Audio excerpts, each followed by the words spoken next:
Hello friends, welcome back. I am Vivek Singhal from tradingwithvivek.com।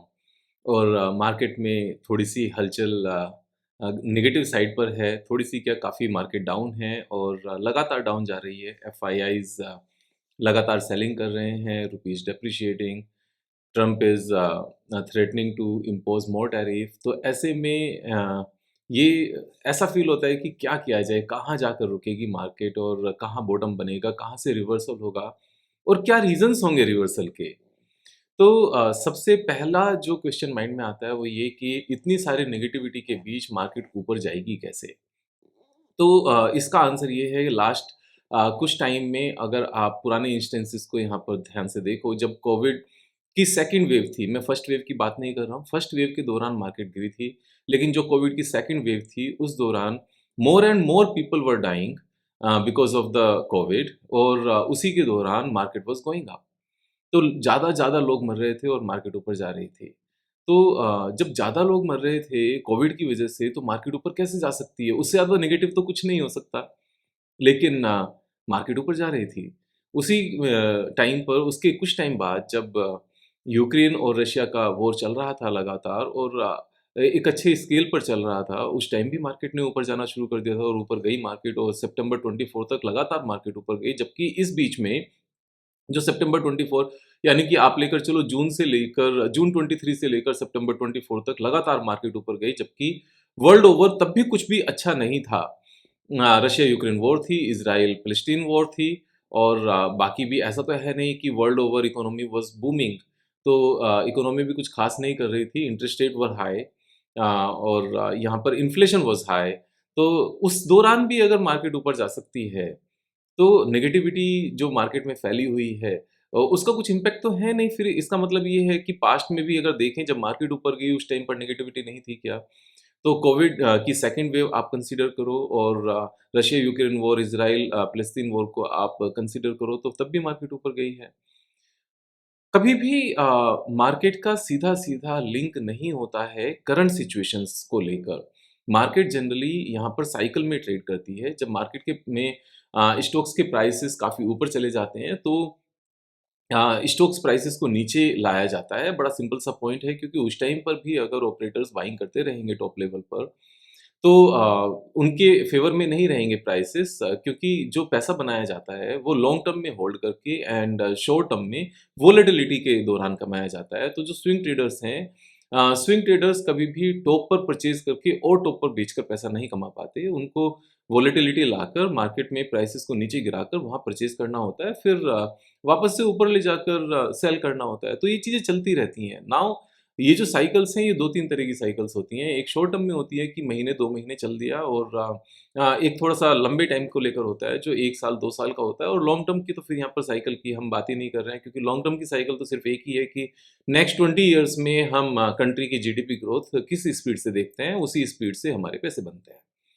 तो अभी भी जो सिचुएशन है मार्केट में, कि इतनी सारी बेकार न्यूज़ है, इतनी सारी बेकार न्यूज़ के साथ मार्केट ऊपर कैसे जाएगी? तो इसका सेम आंसर है, जैसे कोविड की सेकंड वेव में ऊपर गई थी, और जैसे रशिया यूक्रेन वॉर और इज़राइल की वॉर के साथ मार्केट ऊपर गई थी।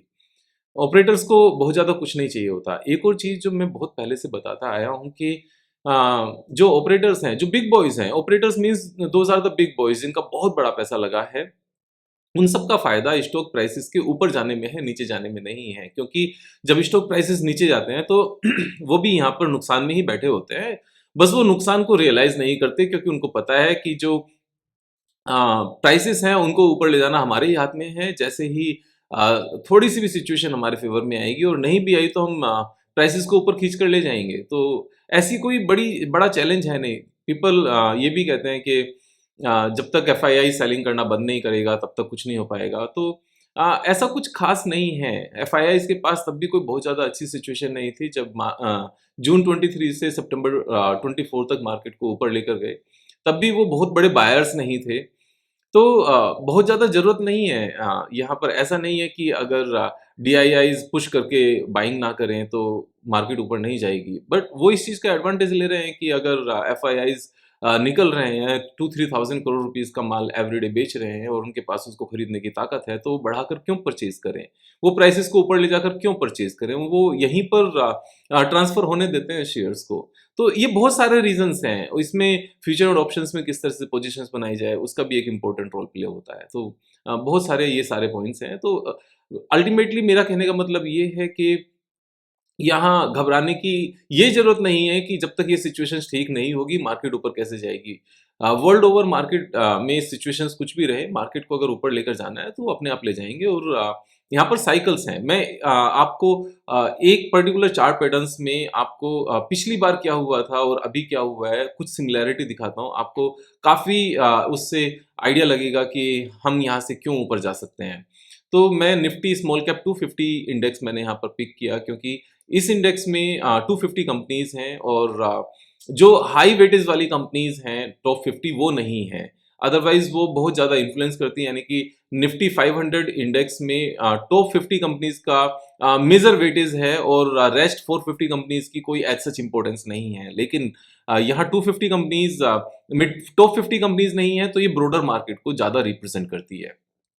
तो यहाँ पर मैंने एक 300 डे मूविंग एवरेज लगाया हुआ है और एक 52 वीक हाई एंड लो लगाया हुआ है। तो 52 वीक लो में मैंने यहाँ पर 251 डेज दिखाए हैं, क्योंकि वर्किंग डेज इतने ही होते हैं, बाकी हॉलीडेज हैं सैटरडे संडे मिलाकर। हमें इस चीज़ का ध्यान रखना, अगर हम यहाँ पर 365 डेज लिखेंगे तो वो 365 वर्किंग डेज हो जाएंगे और 365 working days it would be then 1.5 year. तो 251 मैंने इसलिए यहाँ पर लिखा हुआ है। एक और यहाँ पर हम कॉपी करते हैं इसी को, इसी इंडेक्स को हम यहाँ पर कॉपी करते हैं। मैंने हाइड किया, हाइड नहीं करना है, यहाँ से कॉपी करना है और कॉपी करके कंट्रोल वी किया तो पेस्ट हो गया, एक और आ गया। और यहाँ पर हम इसको 3 मंथ्स का लेते हैं। 3 मंथ्स में मैंने 63 डेज लिए, 21 डेज 1 मंथ का कैलकुलेट करके, क्योंकि बाकी हमारी हॉलीडेज हैं सैटरडे संडे मिलाकर। तो 3 मंथ्स का अगर हमें लेना है तो हमने यहाँ पर 63 लिया।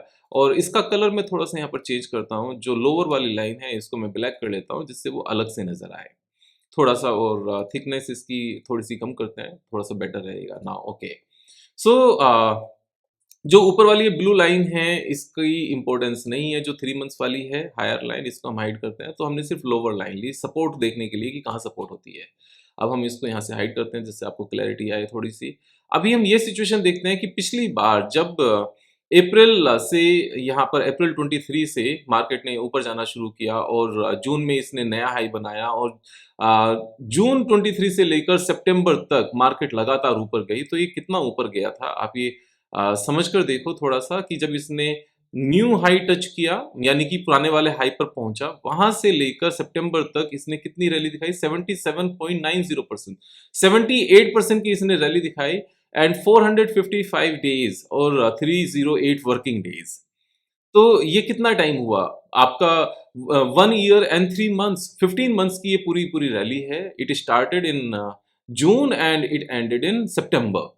तो जब मार्केट ने ऊपर चलना शुरू होता है बहुत स्पीड से चलती है, और ऐसा नहीं है कि इस बीच में गिरावट नहीं आई, इस बीच में गिरावट भी आई। यहाँ से अगर हम ये वाला लेवल देखें तो 8.5% की गिरावट आई, और इस गिरावट को हम देखें तो 13% की गिरावट आई, इस गिरावट को हम देखें तो वापस से 11% की गिरावट आई।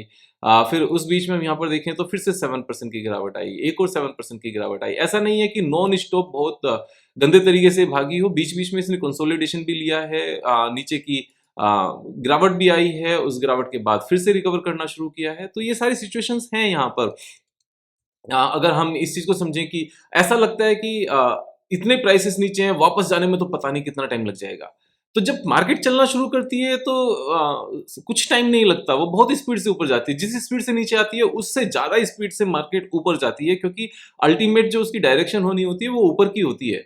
अब यहाँ पर मैं आपको एक चीज दिखाता हूँ थोड़ा सा, ये कंसोलिडेशन वाला फेज है जो अक्टूबर के आसपास स्टार्ट हुआ था 21 में, और यहाँ हमारा ये लो बना। अगर आप इस चीज को देखो तो this was the low consolidation के बाद का। मिड वाला लो सबसे पहले ये था गिरावट के साथ में, लेकिन ऊपर जाने के बाद में वापस से जो नीचे आया वो ये लो था, मार्च 23 में बना और 18 मंथ्स की लगातार रैली आई। इस 18 मंथ्स में 3 मंथ्स इसने कवरेज में लगाए, और ये कवरेज देखो आप कितनी स्पीड से आई है। दिस कवरेज अगर देखा जाए जो इसने यहाँ से लो बनाया, इसकी इंपॉर्टेंस मैं बताऊंगा अभी आपको, वाई मैं इसके बारे में इतना बात कर रहा हूँ कि ये जो लगातार ऊपर गया, ये काफ़ी स्पीड से ऊपर गया और लास्ट वाला जो हाई था, यहाँ तक पहुँचने में 24% 84 डेज़ में, 3 मंथ्स में 24%, यानी कि स्मॉल कैप 250 बिल्कुल टॉप तक चला गया। उसमें कोई दिक्कत कैसी भी नहीं आई। और यहाँ पर अब आप देखो, सबसे पहले इसने 52 वीक लो टच किया, ध्यान से समझना। मैं यहाँ पर 2 चार्ट्स को एग्जैक्टली रिसेंबल करके दिखाता हूँ, जो करंट की सिचुएशन है और तब की सिचुएशन है। सबसे पहले stock price came down from the top to 52 week low. इसने यहाँ पर जो टॉप बनाया वहां से 52 वीक लो पर पहुंचा, जो रेड वाला है। यहाँ पर भी सेम इसने टॉप से 52 वीक लो पहुंचा, जो ऑलमोस्ट सेम है। यहाँ पर 25% डाउन आया था, यहाँ पर 28% डाउन आया, और 25% यहाँ पर भी 27.73% डाउन आया अगर पूरा हम लो ले लें, यानी कि 28%, और यहाँ पर भी 28.26% डाउन आया, यानी कि पूरा हमारा 28%। सेम गिरावट आई। उसके बाद में इसी लेवल से हम फिर से देखते हैं कि कितनी रिकवरी आई। एक बार रिकवरी हमारी यहां तक आई, 28% की रिकवरी आई 87 डेज में।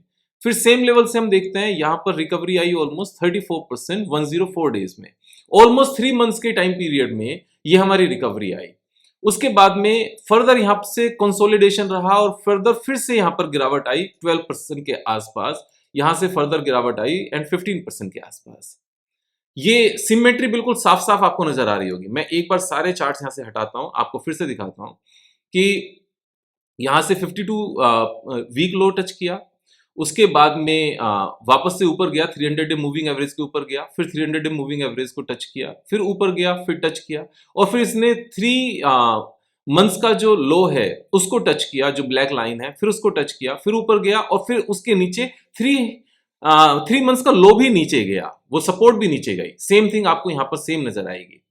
पहले इसने 52 वीक लो टच किया, फिर ऊपर गया, 300 डे मूविंग एवरेज के ऊपर गया, फिर सेम लेवल पर आया, फिर वापस से बाउंस किया, फिर नीचे आया, फिर इसने 3 मंथ्स का लो टच किया, फिर ऊपर गया, और फिर लो भी नीचे आना शुरू हुआ। ये बिल्कुल सेम सिमेट्री है। सेम तरीके से अगर आप देखोगे कि यहां मैं एक बार ब्रश लेता हूं कि ये नीचे आया, फिर ऊपर गया 300 डे मूविंग एवरेज के ऊपर, फिर 300 डे मूविंग एवरेज पर सपोर्ट लिया, फिर थोड़ा सा ऊपर गया, फिर 3 मंथ्स का लो टच किया, फिर ऊपर गया, फिर 3 मंथ्स का लो टच किया, और फिर 3 मंथ्स का लो भी नीचे गया। सेम आपको यहां पर नजर आएगा कि 52 वीक लो टच किया, फिर ऊपर गया 300 डे मूविंग एवरेज से ऊपर, फिर 300 डे मूविंग एवरेज पर टच किया, फिर नीचे ये 3 मंथ्स का लो टच किया, फिर ऊपर गया, फिर 3 मंथ्स का लो टच किया, उसके बाद में 3 मंथ्स का लो भी नीचे गया। एग्जैक्टली सेम सिचुएशन है। यहां से स्टॉक मार्केट, अगर हम पुरानी वाली इस बात को समझें, तो सीधी सीधी ऊपर जाती हुई नजर आती है और अच्छी स्पीड नजर आती है, क्योंकि स्टॉक प्राइसेस के पास खोने के लिए कुछ खास बचा नहीं है। डर्ट चीप प्राइसेस पर अगर टेक्निकल चार्ट पैटर्न्स की बात करने लगे, वैल्यूएशन वाइज भी जो हमारा हिस्टोरिकल एवरेजेस हैं उसके कंपैरिजन में बहुत नीचे सिचुएशन चल रही है। मैं एक बार आपको अभी CNX 500 जो ब्रॉडर इंडेक्स है उसकी भी आपको सिचुएशन दिखाता हूं कि एवरी टाइम ये कर क्या रहा है। 300 डे मूविंग एवरेज पर इसने सपोर्ट ली, फिर 300 डे मूविंग एवरेज पर सपोर्ट ली, फिर ऑलमोस्ट सेम लेवल पर इसने सपोर्ट ली, और अभी वापस से 300 डे मूविंग एवरेज पर ये आ गया है। 300 डे मूविंग एवरेज एक स्ट्रॉन्ग सपोर्ट यहां पर बताता है बार बार। सेम उससे पहले भी 300 डे मूविंग एवरेज पर सपोर्ट थी, फिर 300 डे मूविंग एवरेज पर सपोर्ट थी, एक बार थोड़ा सा नीचे गया, लेकिन बस वही था जिसके बाद में एक बहुत स्पीड से और बहुत बड़ी रैली आई ओवरऑल इंडेक्स में।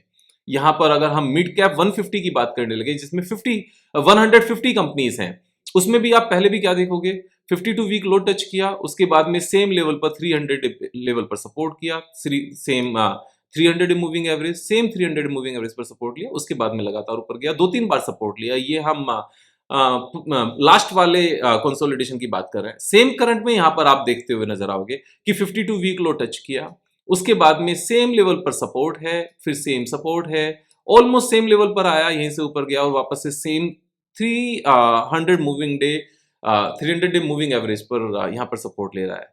तो यहाँ टेक्निकली सारी चीजें बिल्कुल सेम तरीके से चल रही हैं, जैसे मैं पहले से भी कहता आया हूँ, और लास्ट टाइम भी इसी तरह से चीजें हमें नजर आई थी। तो जब भी आप कभी इस तरह की सिचुएशंस में फंस रहे हो जहां पर नॉइज बहुत ज्यादा हो, टीवी में बहुत सारी अजीब-अजीब सी बातें चल रही हों, वहाँ सबसे इम्पोर्टेंट पॉइंट एक ही होता है कि आप अपने स्टॉक्स के फाइनेंशियल्स को समझो, अपने स्टॉक्स के बिज़नेस को समझो और वहाँ से कन्विक्शन लो कि आपने कुछ गलत किया था क्या? आपके स्टॉक्स गलत हैं क्या? अ, वहाँ से आपको एक कन्फर्मेशन आएगी कि नहीं, मेरी गलती नहीं थी, कुछ भी स्टॉक प्राइसेस ही डाउन है और सिचुएशन ही ऐसी है। और जब हम मार्केट की सिचुएशंस को लेके नॉइज़ देखें कि ये कब तक ऐसे चलेगा, वहाँ आपको ध्यान रखना है कि आप पुराने पैटर्न्स पर जाओ कि कब किस तरह से एक हाइप बनाई जाती है, परेशान किया जाता है और वहीं से एक यू टर्न हो जाता है और कौन-सी सपोर्ट ली जाती हैं। जनरली ऑपरेटर्स अपने मैकेनिज़्म में बहुत ज़्यादा चेंजेस नहीं करते। बस कई बार क्या होता है कि sometimes it takes 15 months, sometimes it may take 18 months, sometimes it may take 20 months also. क्योंकि जब तक रिटेलर परेशान होकर बेचेगा नहीं, उनको माल सस्ते लेवल पर मिलेगा नहीं और सस्ते लेवल पर मिलेगा नहीं, तो वो फिर इंटरेस्टेड नहीं है खींच कर ऊपर लेकर जाने में। क्योंकि रिटेलर्स के पास अगर सामान बचा हुआ है तो और स्टॉक प्राइसेस को ऑपरेटर खींचकर ऊपर ले जाए, तो रिटेलर ऑपरेटर को बेच डालेगा तो ऊपर के लेवल पर जाकर।